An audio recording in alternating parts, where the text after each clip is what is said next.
আসসালামু আলাইকুম, কেমন আছেন সবাই? আমি দিলশাদ শারমিন বলছি, দিলশাদ শারমিন রুমু ইউটিউব চ্যানেল থেকে। তো আপনারা দেখেছেন আমি নতুন প্রোডাক্ট নিয়ে কাজ করছি।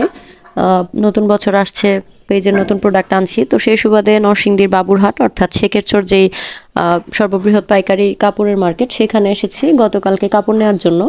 তো অনলাইন অফলাইন দুইভাবে কাজ চলছে। তো নরসিংদীতে এসে কাপড় নেওয়ার জন্য একদিন থাকছি বাড়িতে। অনেক দিন পর এসেছি, প্রায় 1.5 মাস পর। এমন ঠান্ডা, এমন শীত নরসিংদীতে, এটা আসলে আমি ঢাকায় থেকে বুঝতে পারিনি। তো এখানে এসে একদম ঠান্ডা লেগে গেছে, ভয়েসের 12টা বেজে গেছে। সকাল সকাল আদা দিয়ে লং, তেজপাতা এগুলো দিয়ে খুব কড়া করে একটা লিকার চা খেলাম।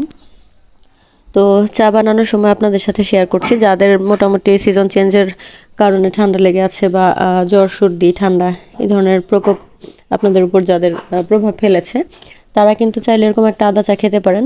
তো যেটা বলছিলাম, অনেক দিন পর বাড়িতে এসেছি এবং আমার সেই চিরচেনা পরিচিত রুমের মধ্যে আমি চা নিয়ে ঢুকলাম ঘরে। এটা আমার রুম, এখানে আমি থাকি। আমি যখন থাকি না তখন রুম তালামারা থাকে। তো আমার জানালা দিয়ে বিভিন্ন গাছ লাগানো আছে, সেগুলো দেখা যায়। জানালার ওই পাশে আমি পেঁপে গাছ, লেবু গাছ, তুলসী পাতা গাছ এগুলো পর্যাপ্ত পরিমাণে রেখেছি অক্সিজেন এবং বিভিন্ন ওষুধি উপকার পাওয়ার জন্য এই গাছগুলো আমি কাছাকাছি রেখেছি এবং ব্যবহার করি। তো এটা আমার বেডরুম, এখানে আমি সকালে এবং সন্ধ্যায় চা খাই।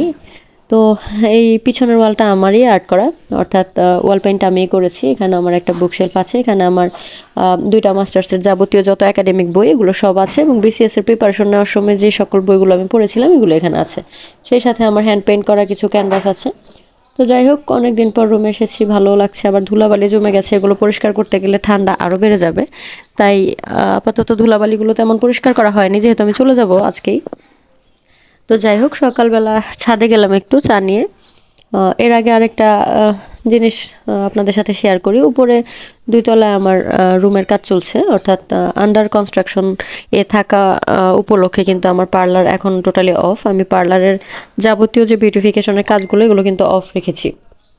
আমার পার্লারের কাজ এবং পার্লারের সকল ধরনের কোর্স কিন্তু এখন আপাতত বন্ধ আছে। আমি ব্লক বাটিকের কোর্স এবং ব্লক বাটিকের প্রোডাক্ট নিয়ে কাজ করছি, সেই সাথে রেডিমেড যেই নরসিংদীর কাপড়গুলো, শাড়ি, 3 পিস এগুলো নিয়ে কাজ করছি। তো উপরের নতুন বারান্দায় চা নিয়ে বসলাম, বেশ কিছুক্ষণ বসেছিলাম। হয়তো এই রুমগুলো কমপ্লিট হয়ে গেলে আমি এখানে ডেকোরেশন করব, ডেকোরেশনের ফুল ভিডিও এবং ব্লগ আপনাদের সাথে শেয়ার করার চেষ্টা করব। তো আপাতত আমি ঢাকা থেকেই অনলাইনে কাজ করার চেষ্টা করছি। আপনারা যারা আমার সাথে আছেন, আমাকে সাপোর্ট করছেন, হেল্প করছেন, তারা রেগুলার দেখলে বুঝতে পারবেন, আমার আপডেট হয়তো আপনারা জানবেন। তো যাই হোক, রুম থেকে বের হওয়ার সময় ভাবলাম যে আমার এই নতুন যে রুমটা হচ্ছে সেটা আপনাদের সাথে একটু শেয়ার করি। এখানে আমি একটা বড় ব্যালকনি এবং একটা গ্লাস রেখেছি। এখানে আমি কোনো দরজা বা জানালা তত বড় রাখিনি, আমি হাফ খোলা রেখেছি। কর্নারে আমার বিজনেস প্রোডাক্ট রাখার জন্য একটা টাইলস দিয়ে আলমারি সেট করে রেখে দিয়েছি। এটা এখনও কমপ্লিট হয়নি। আলমারির দরজা জানালার কাঠগুলো এখনও শুকাচ্ছে, তাই এটা কমপ্লিট হয়নি। সেই সাথে আমি এখানে কোনো বেড বিছাবো না, এখানে ম্যাট্রেস বিছাবো, যেন আমি অনলাইনের যে লাইভগুলো এগুলো এখানে করতে পারি এবং প্রয়োজন হলে এখানে বেডরুমও ব্যবহার করতে পারি। তো যাই হোক, বারান্দা থেকে 3 তলার ছাদে যাওয়ার জন্য আমার জানালায় বেশ কিছু গাছ লাগানো হয়েছে। আমি বরাবরই গাছ প্রিয়, সব জায়গায় আমি গাছপালা এবং পাখি টাখি এগুলো রাখার চেষ্টা করি। একদম 3 তলার ছাদে আমার কুমড়া গাছে ফুল হয়েছে, কুমড়ো ফুলে ফুলে আমার গাছ ভরে গেছে, এখনও লতাটা নুয়ে পড়েনি। তো যাই হোক, আপনারা দোয়া করবেন যেন আমার সবজি বাগান যেগুলো আছে বা ছাদ বাগান, সেখানে যেন পর্যাপ্ত সবজি হয় এবং আপনাদের সাথে সেগুলো শেয়ার করতে পারি। এই চ্যানেলের প্রথম দিকে আমি কিন্তু আমার ছাদ বাগানের বা বারান্দা বাগানের কিছু সবজি, ছবি এবং ভিডিও আপনাদের সাথে শেয়ার করেছিলাম। তো সিজনাল সবজিগুলো আমি চেষ্টা করি ছাদে করার জন্য, এবং যেহেতু বাসায় থাকা হয় না, আব্বু দেখে আর আমি দেখি, তো আমরা চেষ্টা করি মোটামুটি যখন যেটার সিজন চলে সেটা যেন আমরা ফলাতে পারি। টুকটাক হলেও আমাদের 2-3 জনের পরিবারের মধ্যে মোটামুটি খাওয়া যায়। তো যাই হোক, এর আগে আমি চিচিঙ্গা করেছিলাম ছাদের উপরে, সেখান থেকে প্রায় 15 থেকে 16 কেজির মতো চিচিঙ্গা হয়েছিল আলহামদুলিল্লাহ। এবার শিম গাছ লাগানো হয়েছে 3-4টা, এগুলোর বেশ লতানো, কি বলে যে বড় হয়েছে, অনেক লতানো ঝোপ হয়ে গেছে। তো এখানে মাচা দিয়ে দেওয়া হয়েছে 3 তলার উপরে। আর এখানে আমি একটা হলুদের গাছ লাগিয়েছিলাম, গাছের পাতাগুলো বড় হয়েছে। এটার সাথেই আবার নীলকণ্ঠ ফুলের গাছ হয়েছে, অর্থাৎ অপরাজিতা বলি আমরা যেটাকে। এটা আমার খুব পছন্দের একটা ফুল।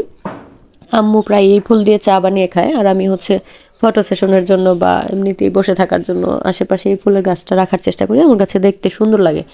তো যাই হোক, গাছপালাগুলোর ভিডিও করলাম অনেক দিন পর। এখানে আমার একটা বনসাই হচ্ছে, এটা গাছটার নাম আমি জানি না, এটা আমার একটা ফ্রেন্ড আমাকে গিফট করেছিল। তো সে এখন পুলিশের চাকরির সুবাদে পোস্টিংটা তার এখন নরসিংদী থেকে অন্য জায়গায় হয়ে গেছে। সে যাওয়ার আগে আমাকে এই গাছগুলো গিফট করে গেছিলো। আর পাশাপাশি এদিকে পাখিদের খবরও আপনাদেরকে জানাই। পাখিগুলো এক জোড়া 3টা ডিম দিয়েছে এবং 3টা বাচ্চা ফুটেছে আলহামদুলিল্লাহ। আরেক জোড়া 5টা ডিম দিয়েছে, এখনও ফুটেনি। আরেক জোড়া হচ্ছে 2টা ডিম দিয়েছে।